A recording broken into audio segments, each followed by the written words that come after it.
Good morning, all of you. Today's class is about the remaining part in Unit 1, uh, distributed system architectures. So, distributed system architectures are bundled up with components and connectors. So, there are two things bundled up in distributed system architectures. They are components and connectors. Components can be individual nodes or important components in the architecture, whereas the connectors are the ones that connect each of these components. So components can be the individual node, the connectors can be the one which connect each of the components. Component is a modular unit with well-defined interfaces. The interfaces are replaceable and reusable. And connector is a communication link. Connector is a communication link between modules which mediates coordination or cooperation among components. So this establishes a connection and coordinates the connection. Architectural styles. There are 4 different architectural styles, and the fifth one is the hybrid architecture when it comes to distributed system. They are layered architecture, object-based architecture, data-centered architecture, event-based architecture, and hybrid architecture. Layered architecture. The layered architecture separates layers of components from each other. So there will be layers in the architecture that separates the components from each component. A well-known example of this layered architecture is the Open System Interconnection (OSI) model in network that incorporates a layered architecture when interacting with each of the components. So OSI reference model architecture is the best example of the layered architecture. Each interaction is sequential here. A layer will contact the adjacent layer, and this process continues until the request is being catered to. So this is what happening in OSI reference model. But in certain cases, the implementation can be made so that some layers will be skipped. So in layered architecture, some layers may be skipped. So if the layers are skipped, then that is called cross-layer coordination. Through cross-layer coordination, anyone cannot obtain better results due to performance increase. So since the layer is skipped, the performance will be increased here. So this is the diagram for layered architecture. It starts from the bottom, layer 1, layer 2 till layer n, and request flow is there. Request flow is going from layer 1 to layer n, and response flow will be coming from the layer n to layer 1. The second architecture type, which is object-based architecture. This architecture style is based on loosely coupled arrangement of objects. So the objects are loosely arranged here in this architecture. Each of the components are referred here as objects, where each object can interact with other object through a given connector or interface. These are much more direct, where all the different components can interact directly with other components through a direct method call. So here the components are objects and the connector is the method call. See this diagram, this is the object oriented architecture. See, each object is connected with other objects through the method call. The arrow mark gives the method call.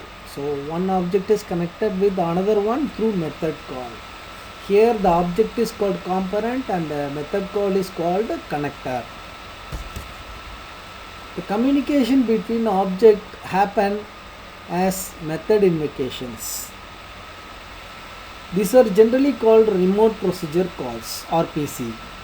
Some popular examples are Java RMI, that is remote method invocation, web services and REST API calls. Next to architecture, data centered architecture. This architecture is based on a data center where the primary communication happens via a central data repository. This common repository can be either active or passive. This is more like a producer-consumer problem. The producers produce items to a common data store and the consumers can request data from it simultaneously. So the data centric architecture is the best architecture. A best example is the producer consumer problem. So in this producer consumer problem, the common repository could even be a simple database. The idea in this data centered architecture is the communication between objects happening through the shared common storage. This supports different components or objects by providing a persistent storage space for those components, such as a MySQL database. All the information related to the nodes in the system are stored in this persistent storage. Some popular examples for this architecture are distributed file systems, producer consumer, web-based data service. So this is the diagram for this data centric architecture. Component A is connected with component B through some persistent data space. Next to architecture, event based architecture. The entire communication in this kind of a system happens through events. So in this type of architecture, the communication happens through events. When an event is generated, it will be sent to the bus system. So there will be a bus system here. With this, everyone else will be notified, telling that such an event has occurred. So everyone in the architecture, every component in the architecture will be notified by telling that an event has occurred. If anyone is interested for that event, that node, the interested node can pull the event from the bus and make use of it. Sometimes these events could be data or even URLs to resources. URLs means uniform resource locators. So the receiver can access whatever the information is given in the event and process accordingly. Processes communicate through the propagation of events. These events occasionally carry data. An advantage in this architecture style is that components are loosely coupled. So it is easy to add, remove and modify components in the system, in the architecture. Some examples are publisher subscriber system and enterprise service bus, which is called ESB. One major advantage is that these heterogeneous components can contact the bus through any communication protocol. So in this architecture, the components can contact the bus through any communication protocol. But an ESB, which is enterprise services bus or a specific bus, has the capability to handle any type of incoming request and process accordingly. So it will handle, this ESB will handle any type of request. So this is the diagram for event based architecture.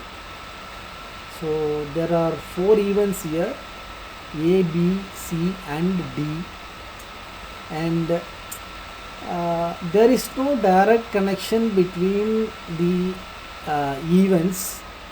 So if the event want to communicate with another event, it contacts the bus.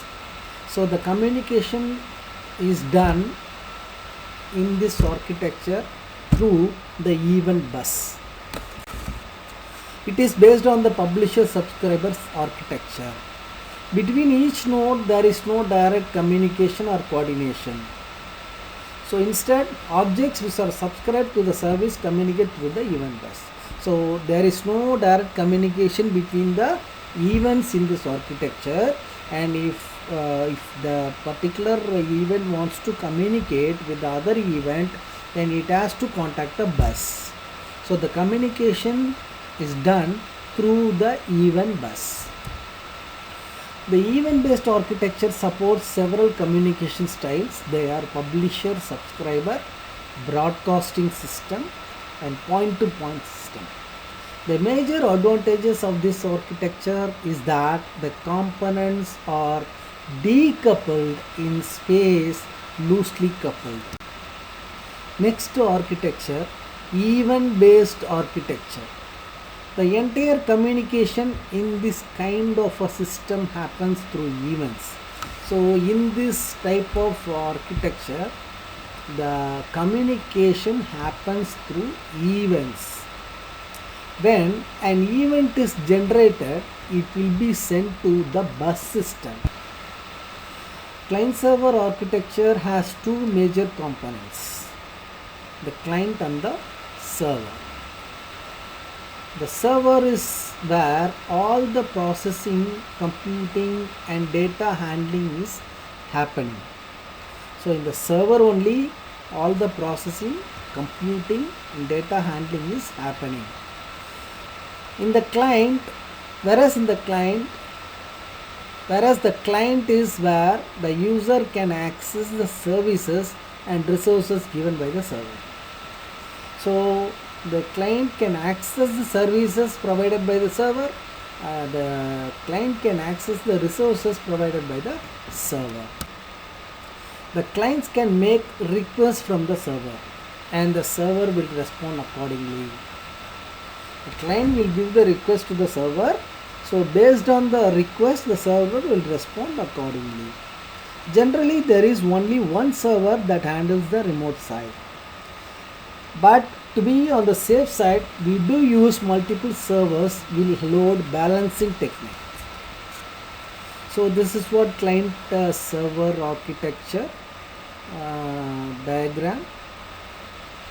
In the left hand side, request is going from the client and through the network it is communicated and the response will be taken from the server.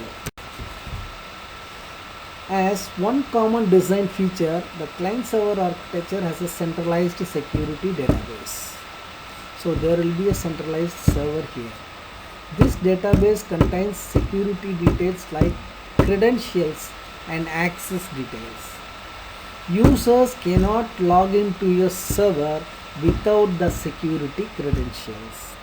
So it makes this architecture a bit more stable and secure than peer-to-peer architecture. So here, since user credentials must be used for accessing the server, when the credentials are used, then only the server will be accessed by the client. So the security is more in this client server architecture compared to peer-to-peer architecture. Advantages and disadvantages of client server architecture. Advantages are: it is easier to build and maintain, better security is there, and client server architecture is a stable one. Disadvantages are: single point of failure is there and it is less scalable. The client server architecture is less scalable. Peer-to-peer architecture, the general idea is where there is no central control in a distributed system. When there is no central control, then that is called peer-to-peer architecture. The basic idea is that each node can either be a client or a server at a given time. So each node can act as a server or client. If a node is requesting something, it can be a client. If the node is providing something, then it can be a server. In general, each node is referred as a peer. So this is what a peer-to-peer model, and each system is connected with each other in the network, and there is no central control. Each machine can act as a peer, that is, can act as a client as well as server. The idea in this data centered architecture is the communication between objects happening through the shared common storage. This supports different components or objects by providing a persistent storage space for those components, such as a MySQL database. All the information related to the nodes in the system are stored in this persistent storage.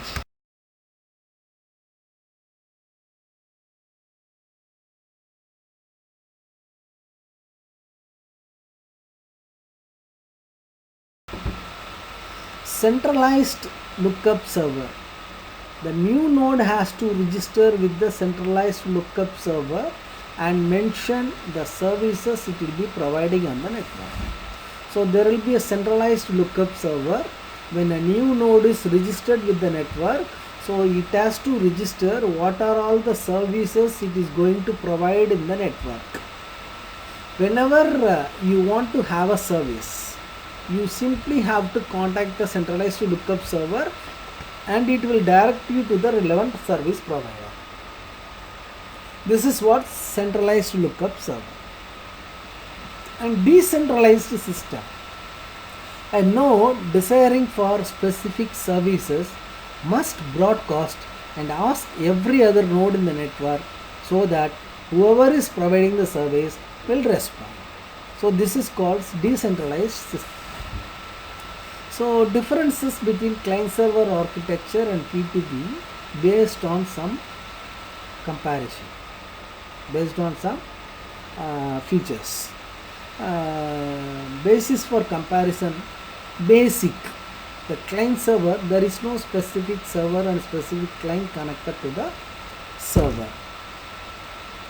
Clients in peer-to-peer, clients and server are not distinguished. Each node acts as a client and server. Service. Based on the service, the client server architecture, the client requests for the service and server responds with the service. In peer-to-peer architecture, each node can request for services and can also provide the services. Focus. The client-server architecture shares the information. In peer-to-peer In peer-to-peer architecture, the focus is on connectivity.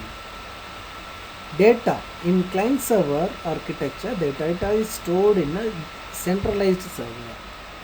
In peer-to-peer architecture, each peer has its own data. Server, when several clients request for services simultaneously, the server can get bottleneck in the client-server architecture. As the services are provided by the several servers distributed in the peer-to-peer system, the server is not bottleneck in peer-to-peer architecture. Expense. In client-server architecture, the client-server are expensive to implement. In peer-to-peer architecture, the peer-to-peer are less expensive to implement. The stability in client-server architecture, the client-server is more stable and scalable, whereas peer-to-peer suffers if the number of peers increases in the system. Hybrid peer-to-peer systems. Hybrid systems are often based on both client and server architectures and P2P networks. So hybrid systems based on both architectures, client-server architecture and P2P architectures. A famous example is BitTorrent search engine, which we are using every day. The torrent search engines provide a client-server architecture where the trackers provide a structured P2P overlay. So, in BitTorrent search engine, the torrent search engine provides the client-server architecture, whereas the trackers, there will be trackers in the network, so they will provide a P2P architecture. The rest of the nodes, which are also known as leeches and seeders, become the unstructured overlay of the network, allowing it to scale itself as needed and further. So this diagram is for that BitTorrent example, BitTorrent search engine example. Middleware in distributed applications. One way distributed systems can achieve uniformity is, so in distributed system we can achieve uniformity through a common layer to support the underlying hardware and operating systems. That common layer is called middleware here, where it provides services beyond what is already provided by operating systems to enable various features and components of a distributed system to enhance its functionality better. So this is a middleware example diagram. So in the first layer we have application, middleware, Linux and Pentium processor. Application, middleware, Windows, Pentium. Third one, application, middleware, Solaris, Spark. Fourth one, application, middleware, Mac OS, Macintosh. And they are connected through the network.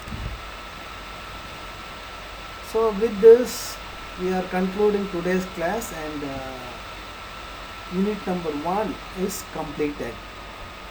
Thank you very much. Remaining we will see in the next class.